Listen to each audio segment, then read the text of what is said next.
The great meeting hall of Nexus Prime had never seen such tension. Representatives from 200 different worlds sat in their special seats, each designed for their unique body types. The air recyclers worked overtime to handle the mix of breathing gases that each species needed. Ambassador Veltar stood at the center podium, his crystal body glowing with urgent patterns of light. The Zephyrian had lived for over 3,000 years, and his people were among the oldest in the galaxy. When a Zephyrian called for an emergency meeting, other species listened. Usually, fellow beings of the Concordat, Veltar began, his words translated into hundreds of languages simultaneously. I bring warnings about the species you call humans. A low rumble of dismissive sounds came from various parts of the hall. Commander Sekhmoth of the Krathari Empire stood up, his reptilian features twisted with annoyance. Veltar, with respect to your age and wisdom, we are busy with real threats. The Outer Rim pirates grow bolder each cycle. The trade disputes with the merchant guilds require attention. Why do we waste time discussing primitive mammals? Veltar's crystal form pulsed brighter. Because they are not what they appear to be. My people have been watching them for 50 of their years. They have expanded from 1 world to 7 in that time. Most species take centuries to achieve such growth. So they breed quickly, clicked High Speaker Zach of the Hive Mind Collective. The insect-like being's compound eyes reflected the chamber lights as it spoke. Many species are prolific. This does not make them dangerous. It is not their numbers, Veltar said, his voice carrying decades of careful observation. It is how they work together. Watch the recordings my people gathered. The chamber's main display lit up with images from human colonies. The assembled aliens saw humans working in groups, building settlements, solving problems together. To most of the watchers, it looked ordinary. I see mammals doing mammal things, grunted war leader Thak of the hegemony. His people were proud, warriors who had conquered 12 systems through strength and superior technology. Where is the threat in this? Veltar changed the display. Now it showed human ships moving through space, exploring, trading, making contact with other species. Notice how they respond to new situations. Most species follow established patterns when they encounter the unknown. Humans adapt. The recordings showed human crews changing their ship designs after meeting new aliens. They modified their communication systems after each first contact. They learned new technologies and improved them within months. Adaptation is not unusual, said Flowing Current of the Aquarian Federation, her gills fluttering with skeptical patterns. All successful species adapt to survive. Not like this, Veltar insisted. He called up new images. These recordings show human responses to crisis situations. Watch carefully. The display showed a human colony under attack by space pirates. The attack happened quickly, overwhelming the small settlement's defenses.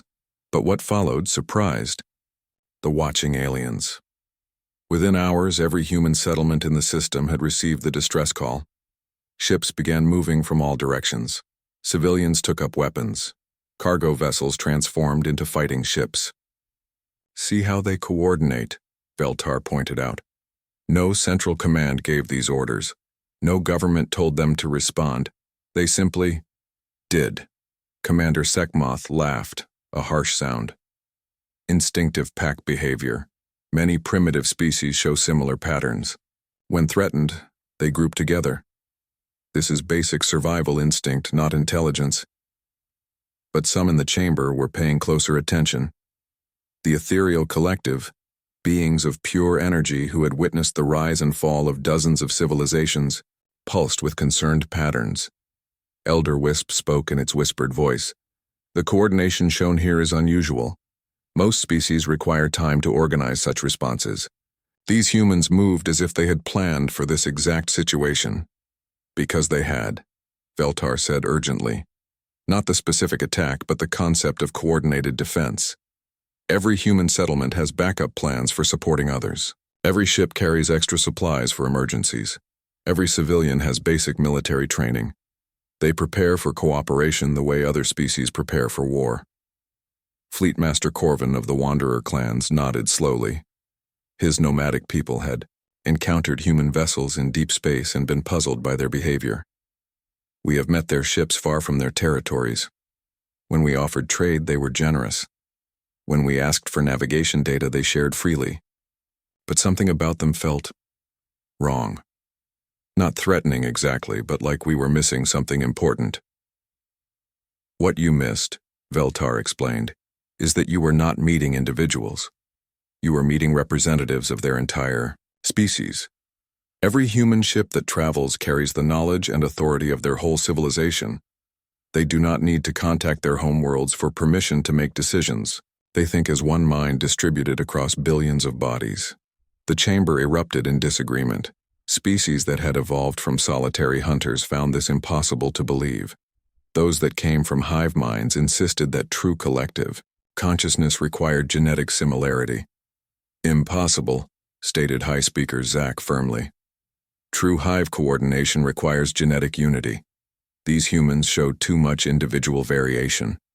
They cannot function as a true collective. Perhaps not, in the way your species does, Veltar admitted. But they have achieved something different. Something we have never seen before. They maintain individual consciousness while sharing collective purpose. When threatened, they can think and act as a single organism while retaining the creativity and adaptability of individuals. War Leader Thak slammed his armored fist on his desk. Enough speculation. Even if these humans can work together better than most species, so what? They are still primitive. Their weapons are simple projectile systems. Their ships barely achieve decent faster-than-light speeds. Their armor is basic metal plates. Any competent military force could defeat them easily. That is exactly what worries me, Veltar said quietly. You see their current technology and assume it represents their capabilities. But humans do not think like that. They do not build their best weapons and then stop improving. They build adequate tools and then make them better constantly. Every human tool, weapon, and ship is designed to be upgraded and modified. The display showed human workshops and factories. Unlike the specialized production facilities of most species, human manufacturing centers could switch between different products quickly. A factory making farming equipment could start producing weapons in days. A shipyard building cargo vessels could modify its designs for military use almost instantly. Most concerning of all, Veltar continued, is their response to new challenges. When they encounter superior technology, they do not simply copy it. They study it, understand it, and then improve upon it. Within a generation, they surpass the original creators. The evidence was compelling, but most of the chamber remained skeptical. Commander Sekmoth spoke for many when he said, Veltar, your warnings might be worth considering if these humans showed aggressive intentions, but they seek trade and peaceful contact. They follow diplomatic protocols. They respect territorial boundaries. Where is the threat in peaceful neighbors? The threat, Veltar said with deep sadness in his translated voice, is in how they will respond when someone decides they are a problem to be solved through violence. Every human military doctrine my people have observed focuses on total response. To existential threats, they do not fight limited wars. They do not accept partial victories. When truly threatened, they mobilize their entire species for warfare. But his warnings fell on mostly deaf ears. The younger species saw only opportunity in human expansion. The established powers saw only primitive newcomers who would eventually know their place. The military leaders saw only inferior technology and unimpressive individual physical capabilities. As the session ended, the Galactic Concordat filed Veltar's report as Species Assessment, Low Priority Threat. The official summary read, Human expansion appears manageable through standard diplomatic and economic pressure. Military intervention unnecessary at this time. Only a few species took the warnings seriously. The ethereal collective began quietly, monitoring human space. The Wanderer clan started avoiding human territories, not from fear but from an ancient instinct that told them to stay away from predators they did not understand. Veltar returned to his observation post with a heavy heart. He had done what he could to warn the galaxy. Now he could only watch and hope that wisdom would prevail over pride and prejudice. Captain Sarah Chen stood on the bridge of the exploration vessel Endeavor, watching the massive alien ship drift closer to her position. The vessel was 3 times the size of her ship, covered in dark armor plates and bristling with weapon systems that her sensors could barely identify. It had appeared without warning at the edge of the Proxima Centauri system, well inside what Earth considered its territorial space. "Captain," called Lieutenant Rodriguez from the communication station. "They're broadcasting on multiple frequencies. Our translation software is working on it, but it's going to take a few minutes." Sarah nodded calmly, though her heart was racing. This was it. First contact with an alien civilization. All those years of training and preparation had led to this moment. "Keep trying to establish communication. Weapons, what's our status?" "All systems online, Captain," replied Commander Park from the tactical station. "But they're ship-out guns, us by a significant margin. If they want to fight, we're in trouble." The alien vessel moved closer, its weapon systems clearly tracking the endeavor. Sarah could feel the tension on her bridge, but she kept her voice steady. "Easy, everyone. We knew this day might come. Remember the protocols, we represent all of humanity now." The translation finally came through, spoken in a harsh, aggressive tone that made several bridge crew members flinch. "Unknown vessel, you are trespassing in space claimed by the Krathari Empire. Identify yourselves immediately or face the consequences." Sarah took a deep breath and activated the response channel. "This is Captain Sarah Chen of the Earth vessel Endeavor. We are from the planet Earth in the Sol system. We were not aware that this area was claimed by your empire. We are explorers seeking peaceful contact with other civilizations." There was a long pause before the alien replied. "Earth? Sol system? These names are not in our databases. You claim to be explorers, but you operate armed vessels in unclaimed space. Explain your intentions." "We carry weapons only for self-defense," Sarah responded. "Our mission is exploration and the establishment of peaceful diplomatic relations. We would be honored to make formal contact with your empire." Another pause, then a different voice came through the communication system. This one sounded older, more experienced. "I am Warlord Kestai, commander of this battle group. You will prepare to receive a diplomatic party. Any aggressive action will result in your destruction." Sarah felt a mixture of excitement and nervousness. "We welcome your representatives, Warlord Kestai. We will prepare our reception bay." An hour later, Sarah stood in the Endeavor's main cargo bay, which had been hastily converted into a diplomatic meeting area. Behind her stood her senior officers and the ship's xenobiologist, Dr. Elizabeth Warren. They had no idea what to expect. The alien shuttle was small but heavily armored. It docked with precision that spoke of advanced technology and extensive experience. When the airlock opened, 3 figures emerged that made the humans struggle to hide their reactions. The aliens were clearly predators. They stood nearly 8 feet tall with reptilian features and natural weapons in the form of claws and fanged teeth. Their leader, presumably Warlord Kestai, wore ornate armor that looked both ceremonial and functional. His eyes were cold and calculating as they studied the humans. "You are smaller than expected," Kestai said through his translation device. His voice carried subtle tones of disappointment. "Your species shows no obvious natural weapons. How do you maintain dominance on your world?" Sarah smiled politely. "We evolved as tool users and cooperative hunters, Warlord. Our strength comes from working together and using technology to overcome physical limitations." Kesatai's eyes narrowed, with what might have been amusement. "Cooperation. Yes, we have encountered species that rely on group tactics. Usually they are prey animals that band together for protection." Dr. Warren stepped forward. "May I ask about your species' evolution?" "Warlord, your physical development is quite impressive. The Krathari are apex predators," Kestai replied with obvious pride. "We evolved on a world where only the strongest survived. Individual combat ability determined social standing. When we achieved space travel, we brought these principles to the stars." The diplomatic meeting continued for several hours. The aliens seemed genuinely curious about humanity, though their questions often focused on military capabilities and territorial claims. Sarah answered honestly about Earth's location, human population, and technological development. What troubled her was how Kessetai reacted to the information. When she mentioned that humans had established colonies on 7 worlds in just 50 years, his expression showed surprise followed by something that looked like concern. When she described human industrial capacity and population growth, he exchanged glances with his subordinates. "Your expansion rate is unusual," Kessetai said carefully. "Most species require centuries to establish successful colonies on multiple worlds. How do you achieve such rapid growth?" "We prepare extensively before establishing colonies," Sarah explained. "Each settlement is designed to be self-sufficient quickly. We share resources and knowledge freely between colonies. When one settlement develops a solution to a problem, all settlements benefit." "And your military organization?" Kestai asked. "How do you coordinate defense across multiple star systems?"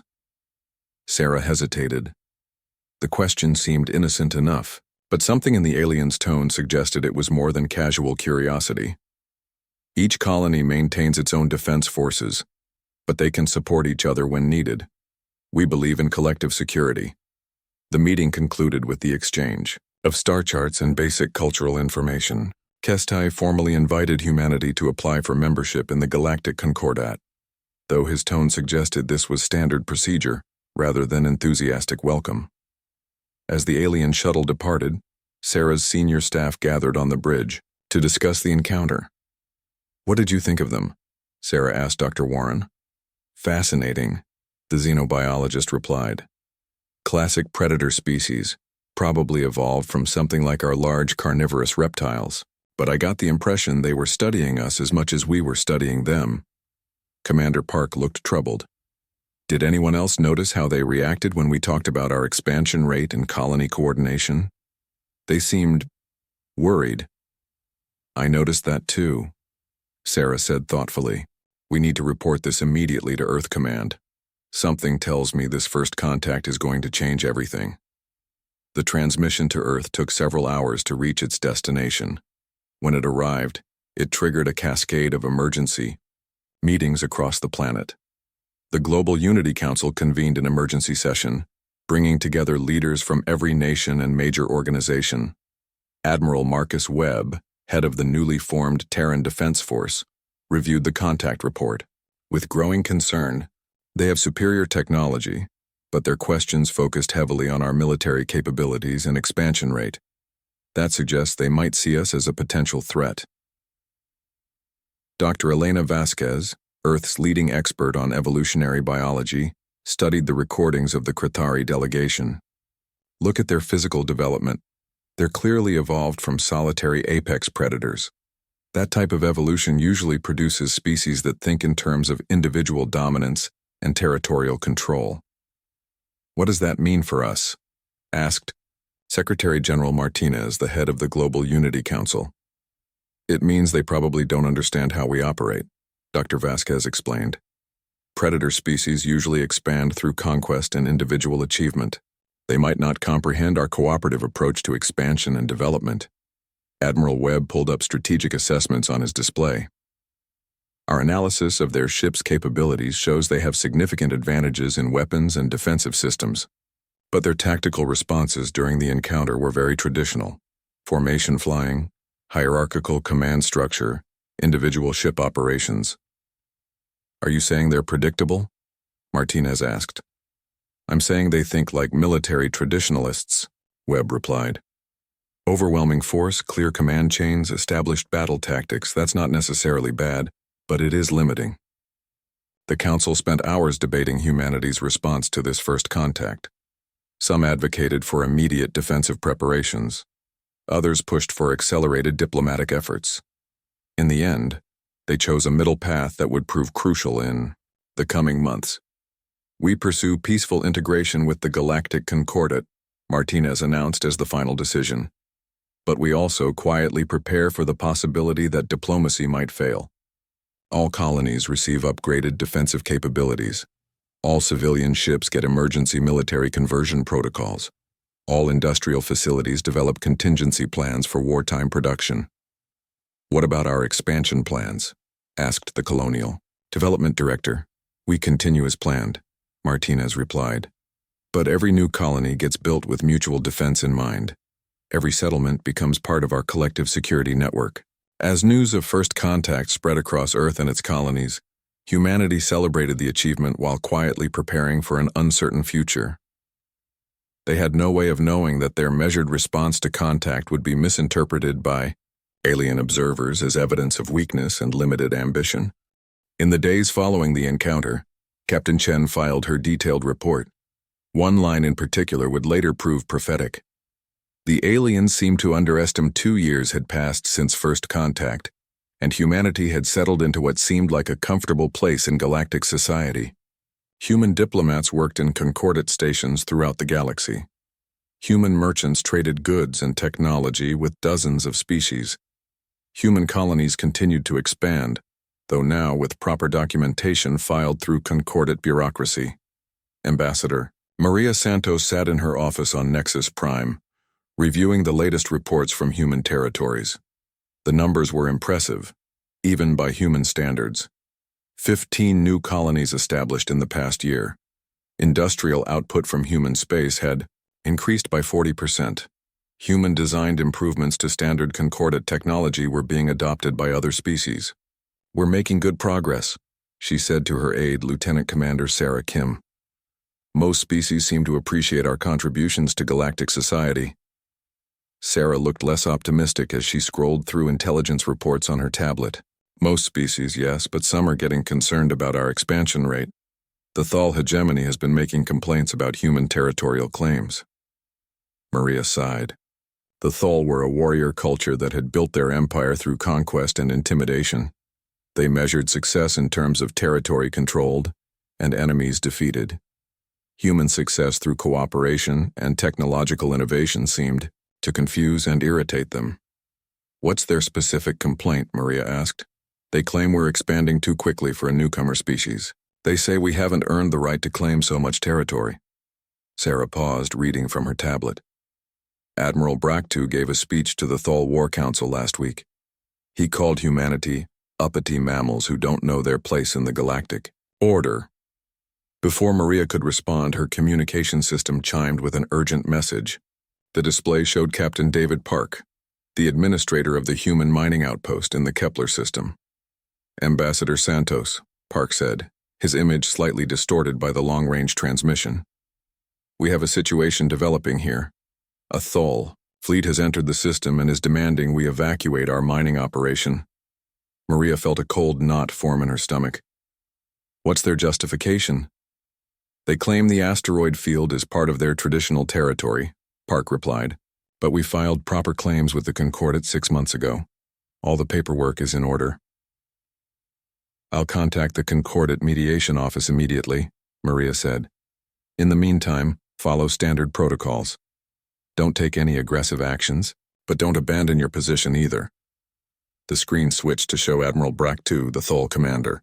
He was typical of his species, large, armored, with natural weapons and an attitude that suggested he had never lost a fight. Behind him, Maria could see the bridge of a Thal battleship, all dark metals and aggressive angles.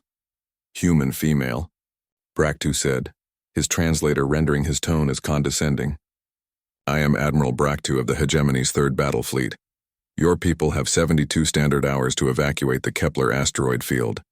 This territory belongs to the Thal by right of strength." Maria chose her words carefully. "Admiral, with respect, the Kepler system has no Thal settlements or active claims. Human colonists filed proper territorial documentation with the Concordate 6 months ago." Bractu's expression showed what humans would recognize as contempt. Paperwork filed by mammals who have been in space for barely a century does not override Thal traditional claims. "We have been a spacefaring civilization for over 2,000 years. Nevertheless," Maria replied firmly, "Concordate law requires proper dispute resolution through mediation. I'm requesting immediate intervention by the Concordate Arbitration Council." "The Thal hegemony does not hide behind bureaucrats and mediators," Bractu snarled. "We resolve disputes through strength. Your colonists have 72 hours. After that, we will demonstrate why the galaxy respects Thal power." The communication ended abruptly. Maria immediately contacted the Concordate Emergency services, but the response was disappointing. The duty officer, a tired-looking bureaucrat from the Aquarian Federation, explained that formal mediation requests required at least a week to process, and both parties had to agree to arbitration. The Thole have already refused mediation, the officer said apologetically.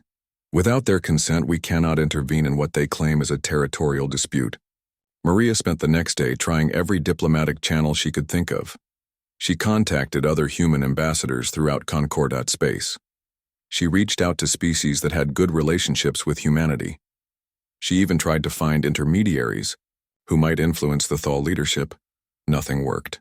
The Thole seemed determined to make an example of human expansion, and other species were reluctant to get involved in what they saw as a minor territorial dispute between newcomers and an established power.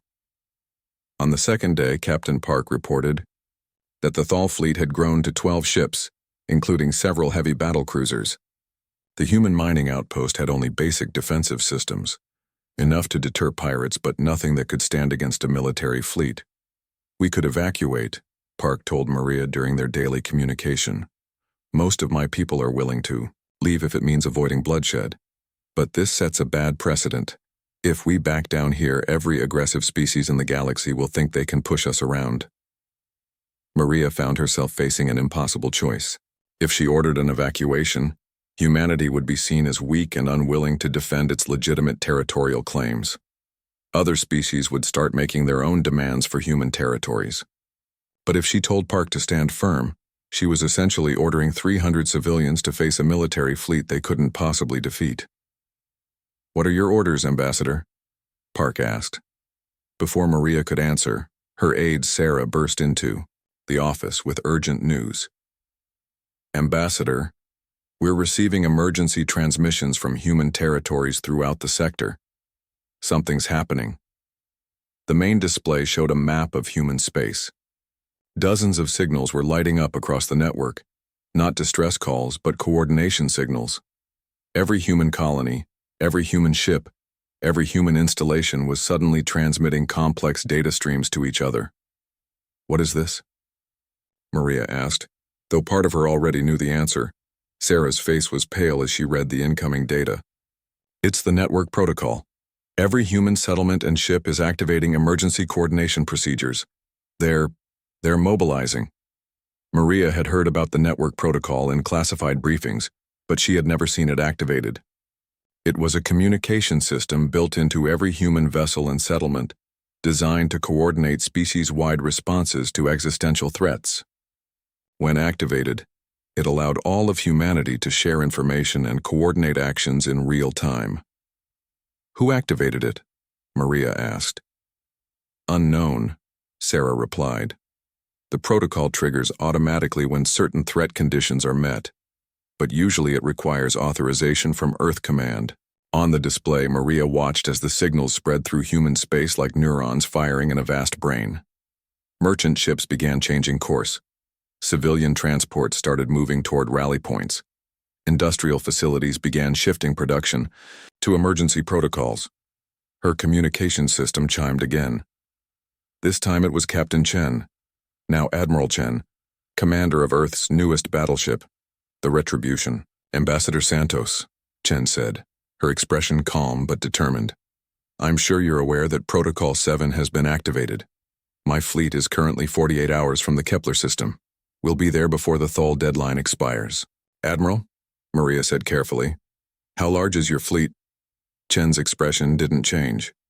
"Large enough, Ambassador." "Large enough." Meanwhile, in the Kepler system, Admiral Braktu was growing impatient with human delays.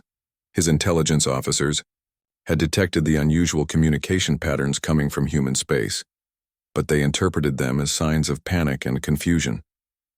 "The mammals are running around like frightened prey animals," reported his tactical officer. "Their communication networks are overloaded with traffic.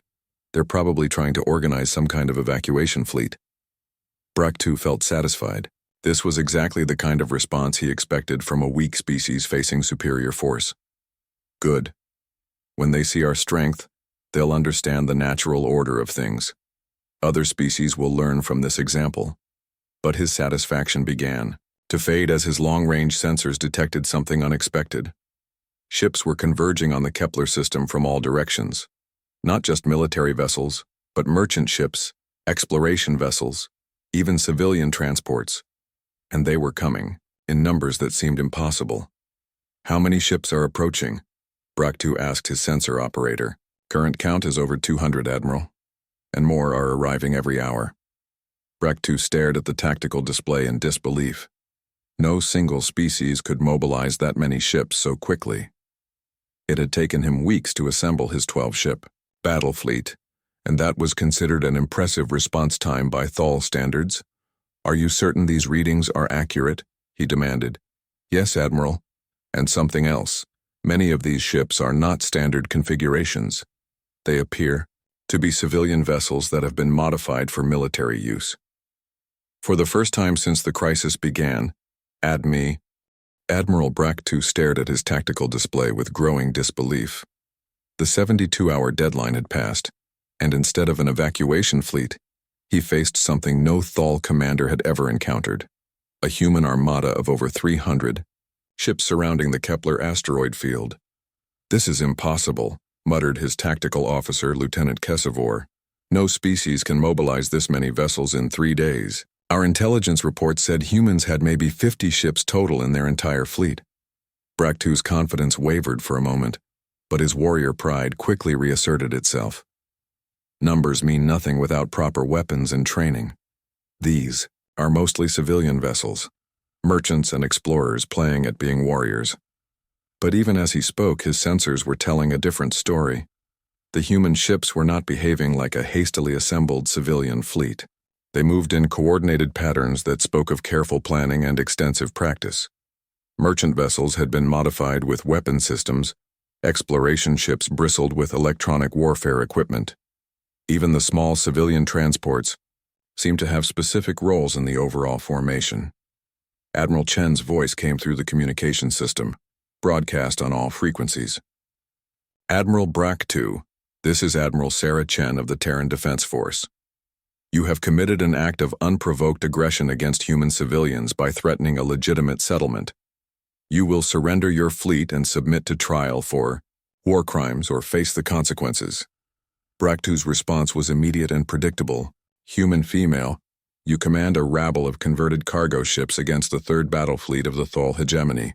Withdraw now, and we will allow your civilians to evacuate before we claim what is ours by right." "Admiral," Chen replied, her voice carrying a tone that made every human in the fleet feel proud and every alien observer feel uncertain. "You have 5 minutes to begin surrender procedures. After that, we will consider you an enemy fleet in human territory." Braktu laughed, the sound harsh and grating through the translation system. 5 minutes? You think to intimidate the Thal with deadlines? We are warriors. We have conquered systems with twice your fleet size. Around the Kepler system, human ships began moving into attack formations. But these were not the traditional battle lines that galactic military doctrine taught. Instead, the ships moved in flowing, organic patterns that seemed to respond to threats and opportunities in real time. "Admiral," reported the Thal sensor operator, "the human ships are coordinating in ways our computers cannot predict. It's like they're all following the same tactical plan, but there are no command signals between them." Braktu dismissed this concern. "Primitive coordination. We will break their formation with superior firepower." He opened a fleet-wide channel. "All ships prepare for battle. Target the largest human vessels first. Show these mammals the price of defying Thal power." The battle began when Braktu's flagship opened fire on the Retribution. The Thal weapons were indeed superior to standard human technology, scoring direct hits on Admiral Chen's ship. But instead of the devastating damage Braktu expected, the human vessel's shields held while dozens of other ships immediately moved to support it. What followed defied every principle of space combat that the galaxy had established over millennia. The human fleet didn't fight like 12 separate groups supporting each other. They fought like a single organism with 300 bodies, each ship fulfilling a specific role in an overall strategy that adapted constantly to changing conditions. When HFY Thal ships targeted human vessels with superior weapons. Other human ships would interpose themselves, sharing shield power and absorbing damage.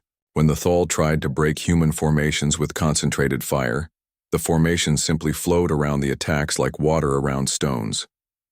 Most disturbing of all, the human fleet learned from every exchange.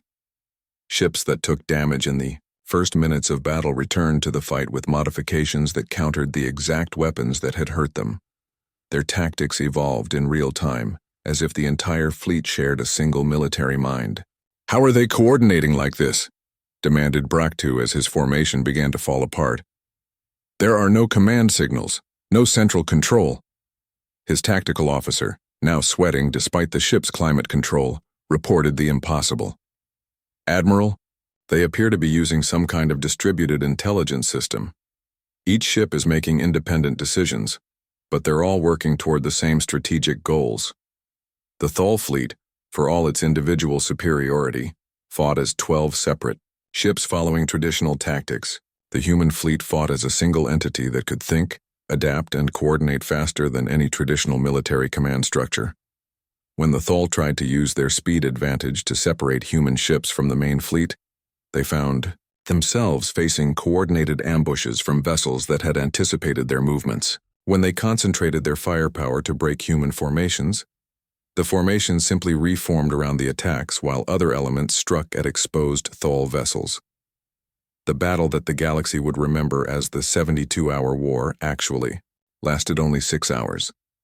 By the end, the Thal fleet was completely destroyed or disabled, while human losses totaled 18 ships, and those were mostly vessels that had deliberately sacrificed themselves to protect others. What shocked observers, more than the lopsided casualty count, was the precision with which the humans had fought. Every Thal ship was disabled and boarded rather than destroyed. Wounded Thal warriors received immediate medical attention. The humans seemed determined to preserve both lives and evidence for what they called war crimes proceedings. Admiral, Braktu found himself a prisoner aboard the Retribution, facing Admiral Chen across a table in what had once been a cargo bay. The human admiral looked tired but determined. Behind her stood guards who treated him with professional courtesy, despite what he had tried to do to their civilians. "Why?" Braktu asked, genuinely confused. "Why preserve my life? Your forces could have destroyed my fleet completely. In war, the victor takes all." Chen studied him for a moment before answering. "Because we're not conquerors, Admiral. We're defenders. You threatened our people, so we stopped you. But we don't kill prisoners, and we don't destroy defeated enemies, unless we have no choice." "I don't understand," Braktu said. "You have the power to destroy us. Why show mercy to those who would show you none?" "Because that's not who we are," Chen replied simply. "We fight when we have to, and we fight to win. But we don't fight to dominate or destroy. We fight to protect what matters to us." News of the battle spread across the galaxy within hours. The species that had dismissed humans as soft mammals suddenly faced a terrible realization. They had confused individual weakness with collective strength. On Nexus Prime, Ambassador Veltar watched the battle reports with profound sadness. His warnings had gone unheeded, and now the galaxy would pay the price for its arrogance and prejudice. 3 major species declared immediate war on humanity, believing that swift action could contain what they now saw as an existential threat. The Krathari Empire mobilized its battle fleets. The merchant guilds imposed trade embargoes. The Outer Rim Confederation closed its borders to human ships, but their responses were too late and too limited. The battle at Kepler had revealed something that no galactic intelligence service had predicted. Humanity was not just another species with advanced technology.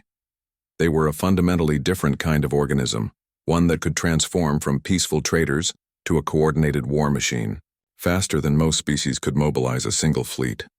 In human space, the transformation was already underway. Civilian factories began producing military equipment. Merchant vessels received combat modifications. Exploration ships became scouts for military operations. Most terrifying of all, Earth itself began converting from a peaceful world to something unprecedented in galactic history, an entire planet functioning as a military production center. The galaxy had wanted to test human resolve. Instead, they had awakened something that even humans themselves had hoped would never be necessary again. The age of peaceful expansion was over. The age of human warfare had begun. From her command center on the Retribution, Admiral Chen transmitted a message to the Galactic Concordat. For 2 years, we sought to join your community as equals and partners. We offered trade, knowledge, and friendship. Some of you chose to respond with violence against our civilians. You have awakened something that we hoped would never be necessary again. We are no longer interested in membership in your Concordat. We are interested in survival, ours, and the survival of any species wise enough to choose peace over war. The transmission ended, but its message echoed across the galaxy. Humanity was no longer asking for acceptance. They were demanding respect, and they had the power to enforce that demand. The Galactic Concordat had never faced a crisis like this. In the 3 weeks following the Battle of Kepler, the galaxy seemed to be tearing itself apart. 3 major species had declared war on humanity. 7 others had closed their borders and were mobilizing their fleets. Dozens more were recalling their ambassadors and preparing for what many believed would be the largest conflict in galactic history. But the most disturbing reports were coming from the intelligence services. Human colonies that had seemed peaceful and defenseless just days ago were revealing hidden capabilities that defied explanation. Mining stations were turning out to be disguised military bases. Merchant fleets were transforming into coordinated battle groups. Civilian transports were becoming troop carriers and supply vessels. Most shocking of all were the reports from Earth itself. Long-range surveillance showed the human homeworld transforming at a pace that should have been impossible. Every factory, every transportation system, every resource extraction operation was being converted for military production with an efficiency that terrified galactic observers. Ambassador Veltar stood in his private communication chamber, preparing to make the most important transmission of his long life. Around him, holographic displays showed the chaos spreading across the galaxy as species chose sides or tried to remain neutral in what was becoming known as the human war. He activated the broad-spectrum transmitter that would send his message to every major government in the galaxy. His crystalline form glowed with patterns that conveyed deep sadness and desperate urgency. "Fellow beings of the galaxy," Veltar began, "I am Ambassador Veltar of the Zephyrian Empire. For decades, my people have studied the species you call humans. We tried to warn you about what they truly were, but our warnings were dismissed. Now, as war spreads across our galaxy, I must share the truth we discovered, hoping it is not too late for wisdom to prevail over fear and pride." The transmission reached every major world within hours. On military command centers and government buildings, leaders watched as Veltar began to reveal files that the Zephyrian Empire had kept classified for 50 years. "We first detected human activities 53 years ago," Veltar continued. "At that time, they had just achieved faster-than-light travel and were exploring systems near their homeworld. We observed them secretly, as is our custom with newly spacefaring species. What we found disturbed us so deeply that we continued our observations for decades, hoping we were wrong about what we were seeing." The display showed early recordings of human colonies, human ships, human settlements being built on worlds throughout their local region. To most viewers, it looked like typical expansion by a young species. "Notice their expansion rate," Veltar pointed out. "Most species take centuries to establish successful colonies on multiple worlds. The average time from first colony to 7th colony is 437 years. Humans accomplish this in 50 years. We initially assumed they were simply reckless, establishing unsustainable settlements that would fail within a generation." The recordings shifted to show human colonies not only surviving but thriving. Agricultural centers, manufacturing facilities, research stations, all growing and developing with unprecedented speed. But the colonies did not fail. Instead, they began supporting each other in ways we had never seen. Resources flowed freely between settlements. Technical innovations developed on one world were immediately shared with all others. When one colony faced difficulties, others provided assistance without being asked. Veltar paused as new images appeared showing human responses to various crises over the decades. Natural disasters, equipment failures, resource shortages, every problem was met with coordinated responses from across human space. We realized we were witnessing something unprecedented, a species that had evolved true cooperative intelligence, not a hive mind like the collective species where individuals surrender their identity to the group, not pack behavior like predator species, where individuals cooperate for mutual benefit.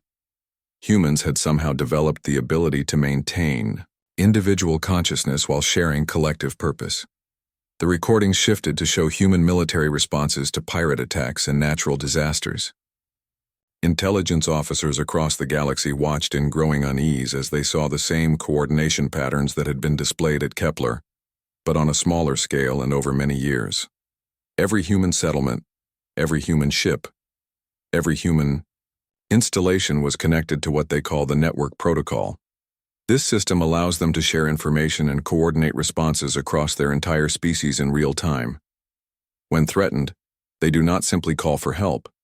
They activate as a single organism with billions of components. On the war planning stations of 3 different empires, military analysts began comparing these older recordings with intelligence from the recent battle. The patterns were identical, just scaled up to involve hundreds of ships instead of dozens. But their coordination abilities, disturbing as they were not what truly concerned us, Veltar continued. What frightened my people was their history. The display now showed recordings gathered from human data networks during the early observation period. Images of Earth's past, its wars, its technological development, its social evolution. We studied their homeworld for 50 years. We analyzed their history, their evolution, their psychology. What we found defied every model we had for sapient species development. The images showed human conflicts throughout history, but not in the way most species understood warfare. Instead, they showed the mobilization patterns, the industrial transformations, the social coordination that had allowed humans to wage what they called total war. Most sapient species evolved from either solitary predators or collective organisms. Humans are unique. They evolved as persistence hunters on a world that forced them to cooperate across genetic and cultural boundaries for survival. Their planet experienced regular mass extinction events that selected for adaptability and rapid technological development. The display showed Earth's geological history, the ice ages, the asteroid impacts, the volcanic catastrophes that had shaped human evolution.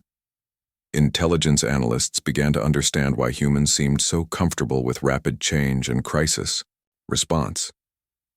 Most critically, Veltar's voice carried tones of deep concern.